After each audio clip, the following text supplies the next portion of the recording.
de l'identité, plus spécifiquement, j'arrive pas à parler. On va explorer l'identité à travers l'empathie et la réflexion. Alors, à la fin de la leçon, qu'est-ce qu'on saura faire? On saura identifier au moins 3 traits visibles et 3 traits invisibles d'une identité à l'aide de cartes d'empathie. Je vais vous expliquer ce que c'est. On saura analyser comment les facteurs sociologiques influencent l'identité et le comportement. On créera notre propre iceberg identitaire pour représenter nos caractéristiques visibles et invisibles. Et on prendra le temps de la réflexion et on s'interrogera sur l'identité et la diversité. Okay? L'idée, c'est qu'on arrive à en faire assez pendant ces 2 périodes, mais s'il faut, on prendra un peu plus de temps pendant la 3e période. Et du coup, demain, on ne fera pas MDR et on fera des maths. Alors, une identité, qu'est-ce que c'est? C'est quoi une identité? C'est quoi?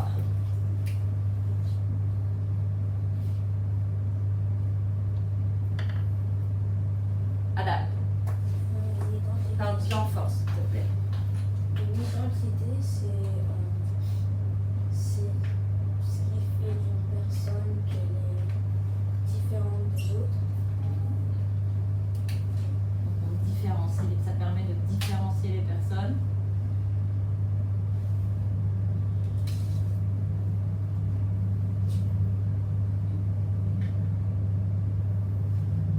Quoi d'autre? Une identité.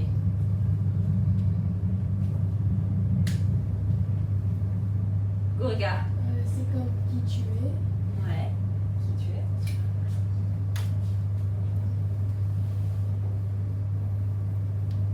Lily? Personnalité.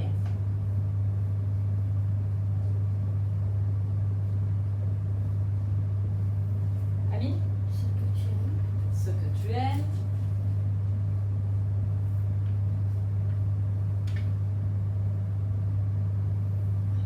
Ça commence à venir. Chaz.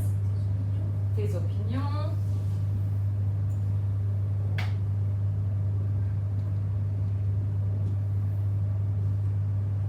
Quoi d'autre? Qu'est-ce qui fait qui vous êtes?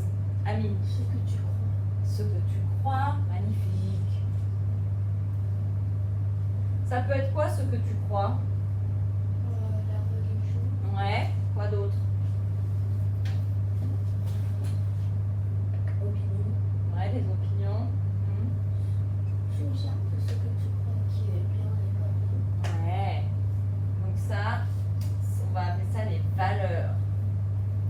On a tous des on va étudier ça plus tard dans une leçon et on a tous des valeurs différentes. Des choses qui sont pour nous très importantes, des espèces de principes. Et chaque personne croit ou donne plus d'importance à des valeurs différentes par rapport à quelqu'un d'autre. Quoi d'autre? L'identité, oui. L'apparence physique, merci nous.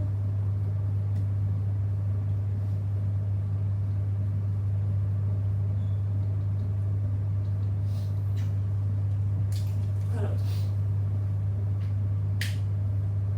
C'est quoi une pièce d'identité? En français, une pièce d'identité, c'est quoi? C'est pour autre chose?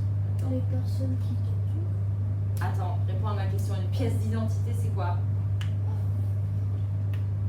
La carte d'identité, ouais. La carte d'identité, ça sert à quoi? Ça indique quoi? Une partie de ton identité. Ouais. Votre passeport, il indique quoi? La nationalité. Ok. Votre nationalité, ça fait partie de qui vous êtes. Parfois, vous en avez plusieurs, n'est-ce pas? Ok, c'est pour ça qu'on appelle ça une pièce d'identité. Gorika, qu'est-ce que tu voulais dire? Ta famille et tes amis.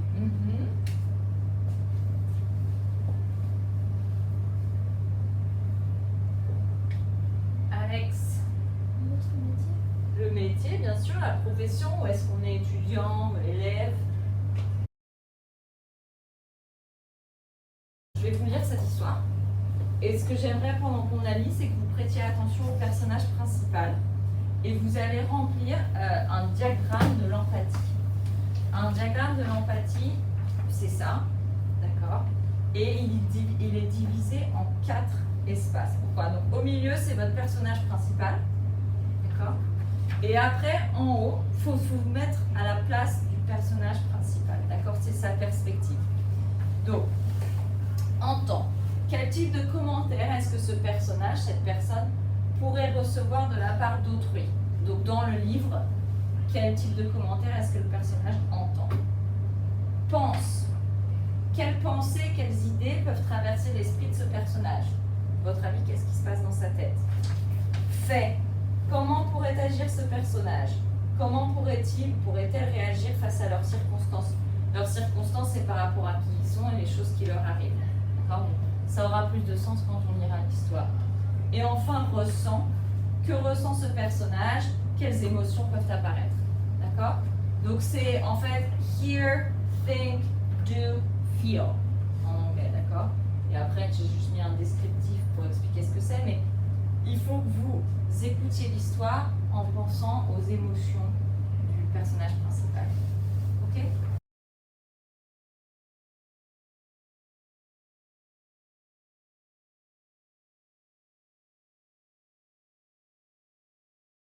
Très souvent, nos noms et nos prénoms racontent une histoire et sont une part entière de notre identité. Nous venons tous d'endroits différents à travers le monde et parfois il est difficile pour certains de prononcer nos noms correctement. Ce n'est pas par manque de respect, c'est tout simplement par manque de connaissance. Créons des cartes phonétiques de nos noms pour nous assurer que tout le monde s'adresse à nous correctement. Ok, voilà. Alors, j'ai imprimé ceci. Ici, vous allez écrire votre nom, la façon dont on le voit. D'accord? Donc, Adam, Shams, Lily. Et ici, la façon dont on le dit. Vous pouvez mettre votre prénom et votre nom de famille, comme vous voulez. Et là, j'aimerais 2 couleurs différentes pour la façon dont on prononce votre nom en français et la façon dont on prononce votre nom en anglais. Si éventuellement à la maison, par rapport à la langue que vous parlez, c'est une façon différente de prononcer votre nom, vous pouvez utiliser d'autres couleurs encore pour écrire la prononciation de votre prénom à la maison. D'accord? Par exemple, moi en français, on dit Alison, en anglais, Allison. Donc c'est pas tout à fait pareil. D'accord? Donc après, c'est un peu à vous de juger comment vous voulez l'écrire, mais en français, j'écrirais A.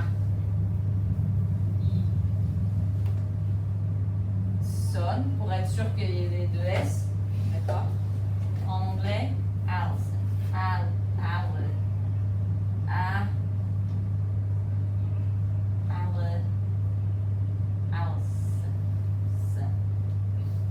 peut-être plus comme ça, je l'écrirai comme ça, d'accord? Je sais pas si c'est Alan ou Alan, comme ça? Allison, ouais, je sais pas. C'est pas Allison? Yeah, ouais, mais c'est un son là. On va dire ça. Ok. Mais voilà, c'est à vous de faire à peu près la façon dont vous l'entendez, d'accord? Parfois, il n'y aura pas de nuance, d'accord? Mais parce que, par exemple, mon élève Léo de l'année dernière, il demandait, en anglais, on l'appelle Léo. C'était pareil, Léo. Enfin, c'est pareil. Shams. C'est juste le ton sur l'accent sur sur le A est différent. Voilà. Ok? Donc, voilà. Alex. Okay? Donc, vous m'écrivez ça, on ne perd pas trop de temps, d'accord? Là, c'est que vous écrivez votre prénom et on fait surtout les prénoms, d'accord? Parce qu'après, je vais vous donner une petite feuille de couleur, vous pourrez découper, coller et on mettra à l'extérieur de notre classe pour que les gens, quand ils rentrent dans la classe, ils savent comment vous appelez, d'accord? Et là, vos prononciations.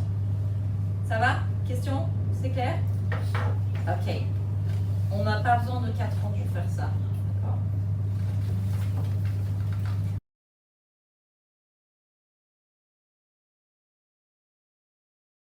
Qui s'appelle mon iceberg identitaire. Et ça, on en a parlé tout à l'heure, des traits visibles et invisibles par rapport à qui nous sommes. Alors, les icebergs sont faciles à repérer, n'est-ce pas? Mais on ne voit en fait que la partie qui dépasse de l'eau. D'accord? Il y a beaucoup de matière cachée sous l'eau qui ne demandent qu'à être découvertes. C'est la même chose pour nous. Nous avons des traits visibles de notre identité, mais aussi des traits invisibles. Alors, qu'est-ce que vous allez faire? Qui es-tu? Sur la partie supérieure de l'iceberg, la partie qui est au-dessus de l'eau, écris ou dessine des choses qui te représentent. J'ai un petit écho. Des choses qui te sont propres et qui sont visibles de tous. D'accord? Par exemple, en te regardant, nous pouvons déterminer ces choses-là. D'accord? Après, sur la partie inférieure, la partie cachée sous l'eau, écris ou dessine des choses à propos de toi qui sont invisibles pour les autres. D'accord? Des rêves, des peurs, des souvenirs qui te sont chers, tout ce qui fait qui tu es aujourd'hui. D'accord? Donc, vous allez... Qu'est-ce qu'on complète en haut? Qu'est-ce qu'on met en haut de l'iceberg? Ce qui est visible. Ce qui est visible par rapport à qui? Par rapport à vous. Et qu'est-ce qu'on met en dessous?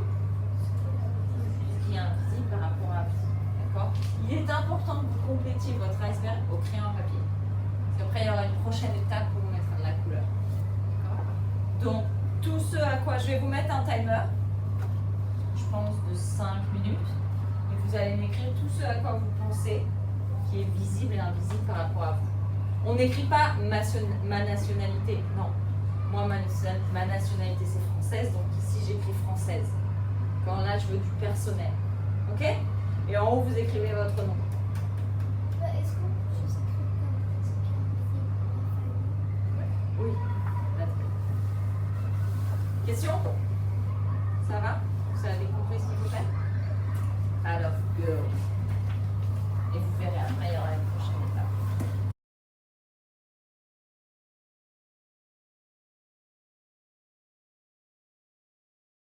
On va faire parce qu'on va en rajouter sur votre iceberg, d'accord? Maintenant, tout le monde regarde ici. Avec un partenaire, tu as 1 minute pour partager les choses qui font qui tu es, d'accord? Je suis français, j'ai les cheveux bruns, j'ai 2 sœurs, j'aime le pain. Voilà. Ton partenaire prend des notes sur un post-it, d'accord? Donc le partenaire prend des notes. Dans 1 minute, je vais mettre un timer, 1 minute. Le partenaire, il doit écouter et en même temps prendre des notes. Donc il ne doit pas dire attends, stop, j'écris ça. Non, c'est des notes, c'est rapide, tac, tac, tac. Ok? Après, vous échangez les rôles. C'est à ton tour de prendre des notes pendant que la personne parle. Ok? Pendant 1 minute. Et on va faire ça 3 fois. Donc, avec la même personne. Donc, un premier post-it, 1 minute. Post-it numéro 2. Et à chaque fois, il faut essayer de trouver encore plus de choses qui font qui vous êtes. Ça va être difficile, vous êtes, j'ai déjà tout dit.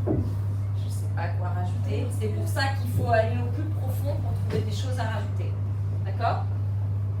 Quand vous aurez terminé, la personne qui a pris les notes, elle va donner les 3 post-it à son partenaire.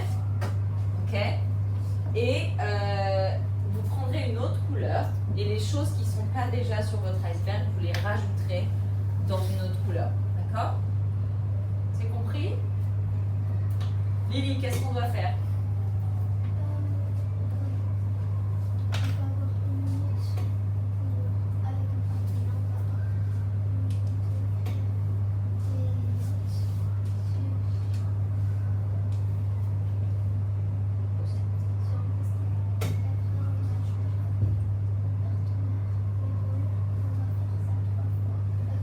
sur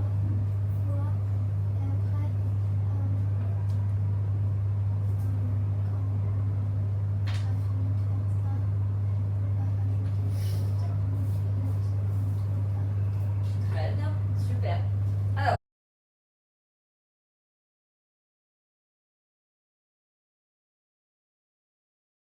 Alors, rapide, on conclut la leçon d'aujourd'hui.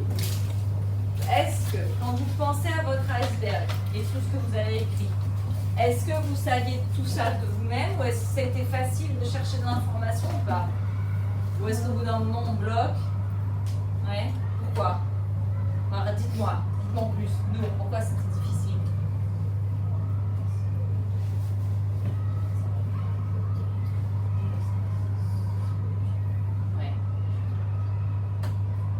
cas. Je sais pas, des choses que tu aimes et faire ça comme toujours.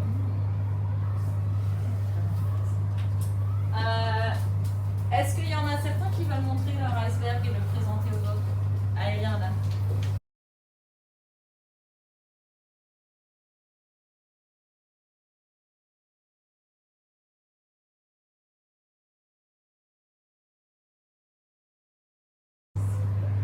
Alors, notre petit ticket de sortie. Cette fois-ci, vous pouvez même choisir les couleurs que vous voulez. Mais chacun prend 2 couleurs différentes. D'accord? Je vais les séparer. Et qu'as-tu appris sur toi-même? D'accord? Vous n'êtes pas obligé de m'écrire une phrase parce que mes post-it sont tout petits.